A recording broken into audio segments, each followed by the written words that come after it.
Muchachos, vamos a ver un video del tío Retrofood llamado Los cracks chilenos que explotaron tarde. ¡Lo vemos! Hace algunos años en el canal hice un video sobre jugadores chilenos que habían explotado tarde su potencial o su Uy, si Esteban Paredes hubiera partido antes, amigo. Yo creo que alcanzaba a ser el goleador histórico de Colo-Colo. nivel. Siento que es un tema muy interesante y que vale la pena hacerle una especie de remake. Chupete, otro que también, claro, partió tarde. Con mejor calidad, obviamente, y más casos. Cuando hablamos de jugadores que explotaron tarde, hacemos referencia a futbolistas que demostraron su nivel, su máximo rendimiento a una edad algo más tardía de que de costumbre. Generalmente los jugadores muestran su máximo nivel antes de los 25 años, pero los jugadores que iré mencionando son las excepciones a este caso. Si el tema les quedó claro, gente, podemos comenzar. Óscar Opaso, a ver el primero. Para los salvos. Opaso se formó futbolísticamente en Santiago Wanderers, allá jugó desde el 2008 hasta el 2016. En sus primeros años no era muy relevante, poco a poco fue escalando, pero no sería hasta la temporada. Oye, Opaso lleva caleta en Colo-Colo, weón. Bueno, se fue un rato a Racing, pero lleva caleta, lleva un montón. Temporada 2016, donde veríamos una gran versión del Torto Opaso, siendo un lateral veloz y con muy buenos desbordes ofensivos. Esto llamó la atención de Colo-Colo, que lo ficharía para el 2017, y de ahí se convertiría en lateral derecho titular del Cacique. Tras sus buenas campañas, debutaría ese mismo año con La Roja en partidos de la China Cup. Opaso llegaría a ser considerado como un relevo del Guaso Isla. Sus mejores años fueron entre el 2016 y 2019, pero ya actualmente con 33 Torto Opaso 2018 era crack, amigo. años es suplente del Guaso Isla, que llegó para esta temporada. Rodrigo Echeverría, ya. Rodrigo Echeverría, el volante de Huracán en su momento era una promesa en la U, pero no sería muy tomado en cuenta en sus primeros años. Pasó Este loco terminó explotando en Everton, por decirlo así, y ya reventándola mal en Huracán. por Iberia en Primera B, tras no tener minutos en la U, pasó a jugar a Everton por casi un año a préstamo, y la verdad es que le fue bien. Vuelve a la U el 2017, donde tuvo protagonismo en su momento, pero finalmente nunca explotaría todo su potencial con los azules. Su carrera da un giro el 2020 cuando llega a Everton, y es aquí donde Echeverría crece un montón como futbolista, y se mantiene con... Yo ninguneé a Jorge Pizarro cuando le pregunté por su opinión más impopular de fútbol, y me dijo, Rodrigo Echeverría en ese entonces es el mejor jugador de la liga chilena. El año pasado puede ser, no sé, y me reí. Fallé. Él tenía razón. como uno de los mejores jugadores del campeonato. Lo hacían jugar de central, de volante defensivo, de mixto. No sé si era el mejor, pero yo me cagué la risa como si fuera algo muy descabellado. Llegó a ser el mejor del equipo. Demoró en dar el salto, que se concretó recién el año pasado cuando llegó a Huracán. Desde que llegó al fútbol argentino, Echeverría se convirtió en figura en su club, además de que es un titular inamovible actualmente en la selección. ¿A qué equipo de Argentina debería irse Rodrigo Echeverría? Está sonando en River, sonó en Boca en un momento. Ustedes, ¿dónde creen que sería mejor plaza para él? ¿Boca, River, algún otro? Los leo. Los leo. River, Racing. Nacho, banear a Nacho, por favor. Riestra, Boca, River. Curicó Unido, banear a Mati también. River, ya. Bien, bien, bien, bien, bien, bien.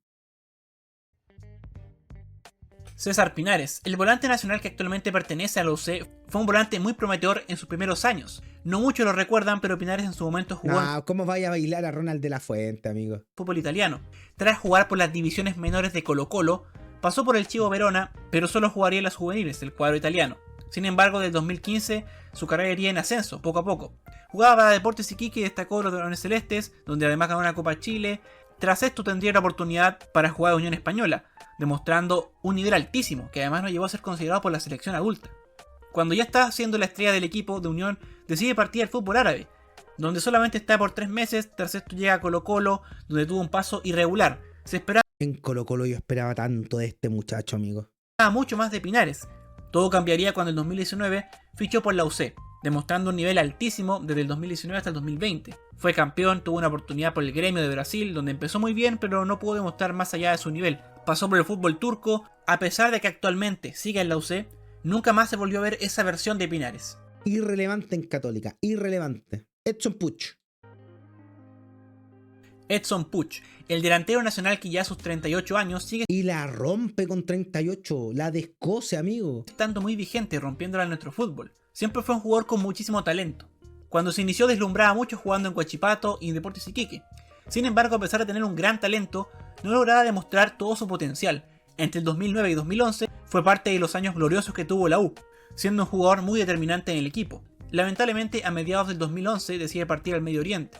Su carrera después se vio entre Arabia, una vuelta a Deportes Iquique, un paso por Huracán de Argentina donde dejó una muy buena imagen, la Liga de Quito de Ecuador, y ya para 2016 brillaría en Necaxa de México, siendo el mejor jugador de toda la temporada. Todo esto tras su gran Copa América del 2016, donde se le recuerda mucho por ese doblete ante México. Tras unos años en México, Puch Muy buena Copa 16 de Puch, muy buena. pasó a jugar al Lausel 2019. Desde ahí fue una de las grandes figuras del equipo, siendo clave los campeonatos que obtuvieron. Por la Roja no tuvo muchos partidos, pero se le recuerda cuando era habitual entre 2016 y 2017, donde jugaría la Copa América, siendo campeón, y también la final de la Copa Confederaciones. Pedro Pablo Hernández, uno que llegó a nuestro fútbol como todo un desconocido, pero se ganó la hinchada de O'Higgins en su momento. Voy a tirar un facto, una opinión impopular en realidad más que un facto. La Copa América de Pedro Pablo Hernández 2016 fue tremendamente decente. Fue un muy buen aporte para esa Copa. No está dentro de los 10 más importantes ni nada, pero fue un aporte muy, muy bueno desde mi punto de vista. En su momento, el Tucu era un jugador prácticamente normal en el fútbol argentino. A mediados del año 2013 llega a Rancagua, donde se convierte en ídolo de O'Higgins ganando 2 títulos y disputando una Copa Libertadores con el cuadro celeste. El volante era la principal estrella del club, solo le bastó un año para dejar su huella. Tras esto partió a Europa para jugar en el Celta de Vigo, donde fue un jugador bastante importante para el cuadro español por casi 4 años. En el 2018 partió a jugar a Independiente de Avellaneda, y ya el del año 2021 hasta el 2023 tuvo una vuelta a O'Higgins. A nivel de selección el Tucu siempre fue cuestionado al principio, pero dentro de todo fue un jugador que respondió, que aportó un montón al equipo, especialmente cuando fue campeón de América el 2016. Un jugador que dio un giro total en su carrera a la edad de 27 años. Mauricio Pinilla, el delantero nacional que es recordado por ese tiro en el palo que nos pudo dar una histórica victoria ante Brasil en el Mundial de 2014, fue un jugador sumamente bueno en su momento. Era un 9 de área con mucho potencial, tenía buena estatura, un físico ideal y bastante talento. Se inició en la U por allá el 2002 con 18 años, donde anotó 20 goles en 39 partidos en sus primeros 2 años con la U. Números muy buenos, de ahí pasó a Europa, lo compró el Puta, pero Pinilla, o sea, Bocellur, Inter, weón. pero posteriormente lo termina comprando el Chievo Verona. Pata, Pinilla no explotó tarde, pues, weón. Yo creo que Pinilla explotó bien. El tipo era súper joven. Yo no pondría a Pinillas en este video. Yo creo que Mauricio Pinilla explotó sumamente joven, se fue muy joven, lo compró el Inter de Milán, nunca alcanzó a jugar ahí. Rindió en la selección prácticamente de inmediato. Yo creo que aquí está mal. Ahora, que no haya sido la carrera que se esperaba es otra cosa. Desde acá empieza la danza de equipos de Pinilla. Pasó por el Celta de Vigo, el Sporting de Portugal, el Racing de Santander, pasó por Escocia, volvió a la U sin éxito, pasó por Vasco da Gama y por el fútbol de Chipre. En esos años Pinilla no explotaba todo su potencial, y también por ser un jugador irregular. El 2009 su carrera dio un giro cuando la rompió en Grosseto, donde fue el goleador del equipo en la Serie B.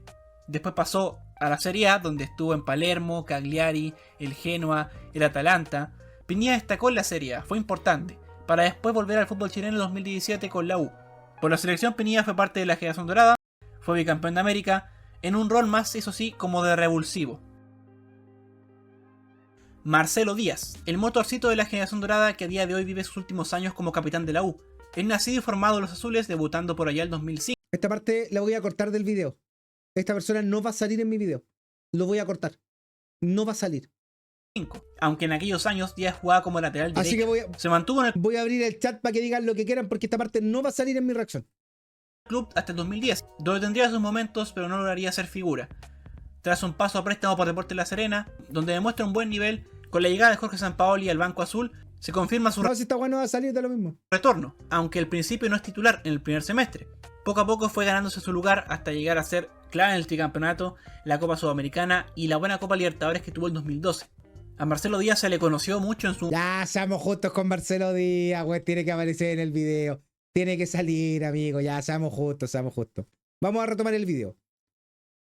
A ver quién viene ahora. A ver, Marcelo Díaz, ¿no? Marcelo Díaz. Ya, me acuerdo que estuvo en Deportes La Serena.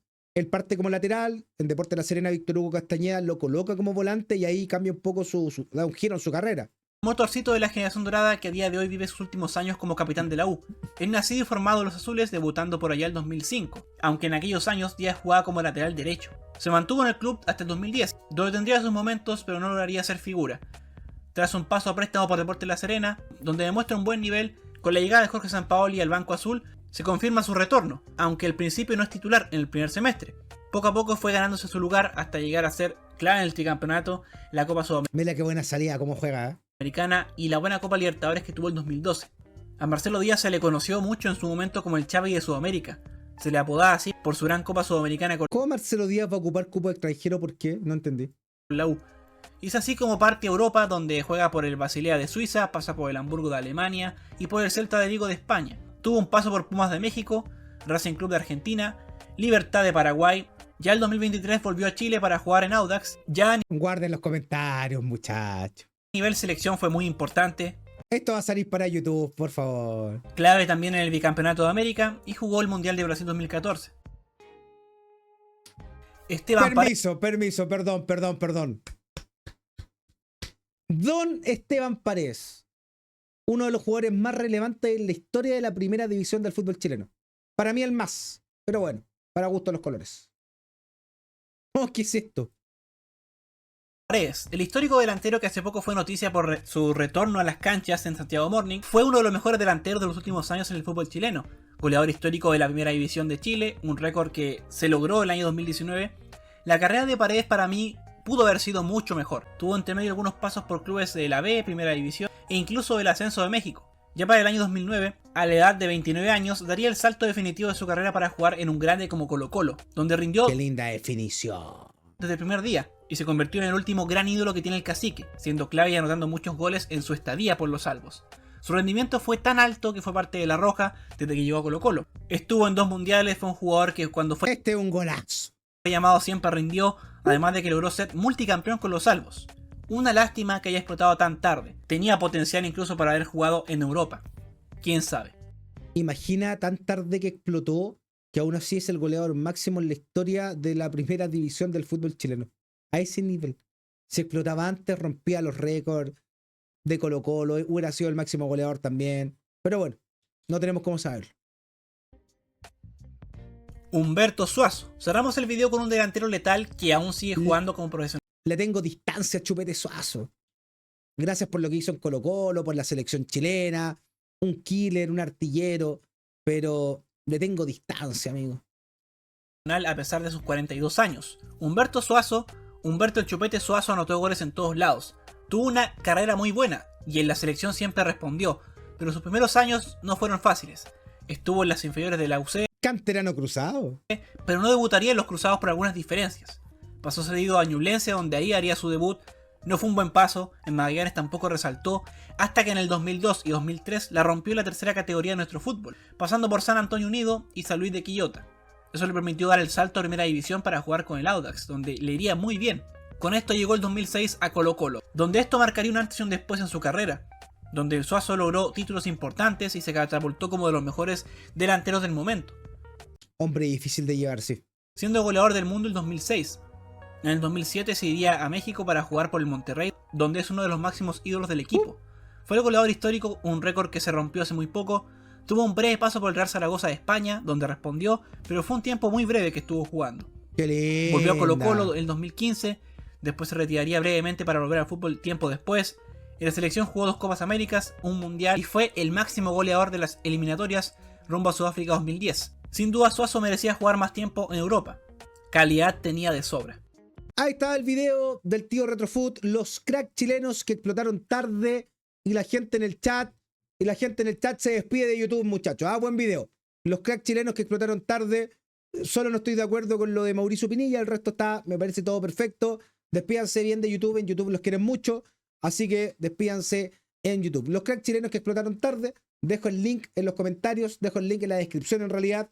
El canal de Retrofoot para que lo vayan a seguir. Acá termina esta reacción. Comenten lo que sea. No sé si faltó alguien. No sé si faltó alguien en este video de alguien que haya explotado tarde en el fútbol chileno. Los dejo ahí en los comentarios, lo pueden dejar. Eso.